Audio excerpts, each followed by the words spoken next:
The COVID outbreak in the Hilltops region may have peaked, with no new cases detected overnight. Let's go to Samantha Costin for the latest. Sam, this is good news for that area. It certainly is, Ellie, but whether it's enough to end the lockdown on Friday is not yet clear. There are still 12 people battling COVID-19 who live in Young, 5 of whom remain in Wagga Bay's hospital. Albury and Yas have both recorded 1 additional case of COVID today. Contact tracers are still working around the clock to identify exposure sites, so more are expected to be added to both Hilltops and Albury. Once we know how large the problem is, we can start to deal with it, but we won't know that till people come and get tested. And I'd like to thank the community for doing that, and just put a call out maybe to some of the younger demographic. There's also some good news over in Griffith, Ellie. A second sewage sample has been taken and those results have come back negative. Thanks, Sam. Samantha Costin there. It's the story that sent shockwaves around the world. 2 university professors taken hostage by the Taliban. American Kevin King and Australian Timothy Weeks were kidnapped outside the American University in Kabul 3 years ago. Professors Kevin King and Timothy Weeks make a direct plea to the president-elect to secure their freedom. He has been released as part of a prisoner swap with the Taliban's Anas Haqqani, the older brother of the group's deputy leader. He is in good spirits, that he's okay. We will be making sure that he has the best possible support and care and medical checks. Timothy Weeks was flown from Afghanistan yesterday and is expected to return to his father's house here in Wagga in the coming weeks. Delicately shifting through soil with a small shovel, the moment Wagga police have spent years working so tirelessly to achieve. Remains believed to be those of Alicia Suzette Boyd, located in a shallow grave, now able to be returned to her loved ones. Police conducted hundreds of searches throughout the Leicester State Forest before they located Miss Boyd's remains in the northwestern corner, around 50 metres from the road. Our reporter Samantha Costin joins us now. Good evening, Sam. What can you tell us? Car Police launched Strikeforce Curranduli last month, working to dismantle the commercial drug supply network. Their investigations led them to 5 men. There's approximately 12,000 Indigenous people who live within the Murrumbidgee Local Health District. As of now, any of those who are over the age of 12 can get a COVID vaccine. Art is more than just a visual tool. Countless studies have confirmed that it produces powerful mental health benefits, helping reduce stress, anxiety and depression. Lightning struck in the pine forest just over this ridge, starting the Great Duns Road fire. It then spread onto this property where thousands of trees were destroyed, and they are going to have to be cleared. Adam J. Azai was sentenced to 11 years behind bars following the brutal stabbing death of Lloyd Frederick Kennedy. He'll be eligible for parole in 4 years and 11 months. Furious family and friends reacted angrily outside Wagga Courthouse this afternoon. The justice system is a crisis! No, that's a joke! Prior to his sentencing, Justice Walton read out a detailed list of Azai's previous convictions, saying his prior record disentitled him to any leniency. Justice Walton also read out a psychology report which detailed Azai's history with drugs. Let's go to Samantha Costin for those details. Sam, where are the areas of concern? Ellie, the truck driver travelled through West Wyalong, Hay and Tooleybuck while potentially infected with COVID-19. The Shell, Coles Express and the Coolabah Tree Cafe in West Wyalong, the Shell service station in Cowtox Roadhouse in Hay and Lucky Fields Takeaway in Tooleybuck are now listed as exposure sites. The truck driver was carrying out essential work with COVID detected during routine surveillance testing. Now, those who have been to those exposure sites are classed as casual contacts and asked to get a test and isolate until a negative result is received. Samantha Costin, thank you. Up well before the sun, Kapuka's recruits march out for the challenge. It's the final gruelling task they have to complete, and it's not for the faint-hearted.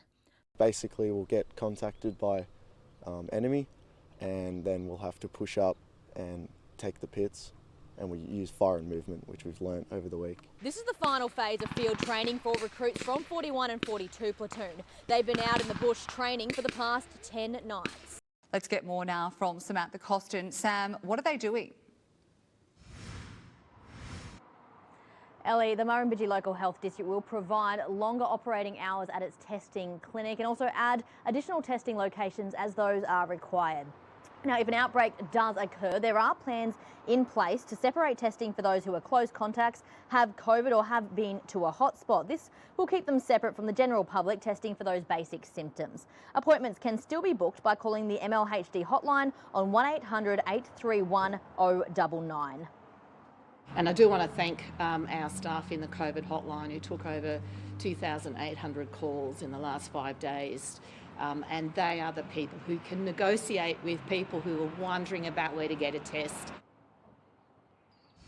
And as always, Ellie, we are being reminded to get tested as soon as possible when we experience even those minor symptoms. It's the secret recording which proved the beginning of the end for the Liberal Party in Wagga. 1.5% isn't enough divided by 2, if you know what I'm telling you. So 3%'s a lot better. The message from the voters is clear, but Daryl Maguire is digging in. Well, I won't resign. I'm not going to resign. Daryl Maguire may also have more to worry about than just political pressure. He was warned at the beginning of his evidence to ICAC that giving false or misleading information could result in a prison sentence. Samantha Costin, PRIME7 News. Labor is cautiously confident this is their moment to knock the Libs off their 61-year political perch. Labor hasn't looked like winning Wagga in over 60 years. I can't be happier with the performance that Dan Hayes has put in for us over the last few weeks. As the campaigning wraps up, polling has revealed that both Liberal and Labor are expected to secure around 24% of the primary vote. The Premier has admitted today she is preparing for a loss and doesn't expect to regain the seat come March. Absolutely, Labor could definitely win the seat. The Last Jedi has been described as an excellent middle chapter full of wit, wisdom and emotion. And according to those who have already seen it, Star Wars fans will get some answers to those niggling questions. A horrific awakening for French Place residents. The body of a Junie man was discovered this morning, dead on a driveway. We live in the flats over there and people walk through there all the time. And it could be anybody, you know. Police are continuing to investigate the circumstances surrounding the man's death. They are treating the incident as suspicious. Both councils' draft budget 21-22 and its long-term financial plan will be on public display until the end of May, giving ratepayers 4 weeks to provide feedback if they'd like to see any changes. Police conducted a forensic examination at the house yesterday and also obtained CCTV of the teenagers using Mrs. Steed's bank card at a Coles supermarket. One of the teens has since been charged. Harris Road is not the only cycle path that's been mistaken as a road by drivers. Cars have also been seen driving along this new track on Travers Street, seemingly unaware that it's for pedestrians only. AstraZeneca is also available to anyone who wants it, and appointments can be booked far sooner than Pfizer. All you need is a simple consult with a GP before the jab is administered.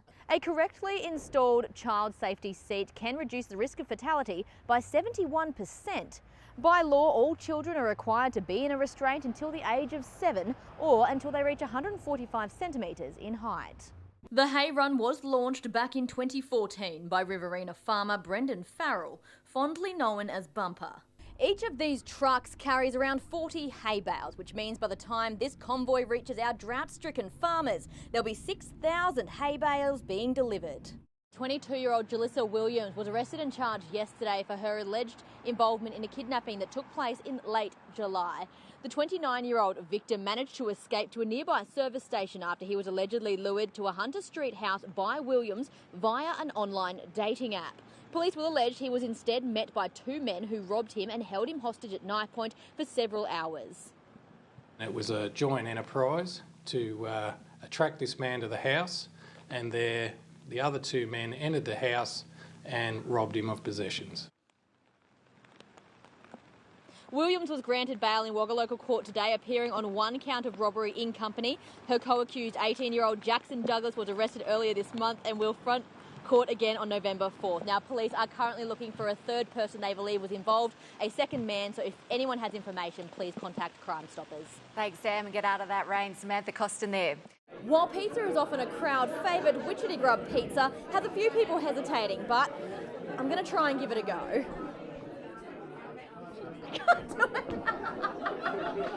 I can't even. Samantha Costin. Prime 7 News.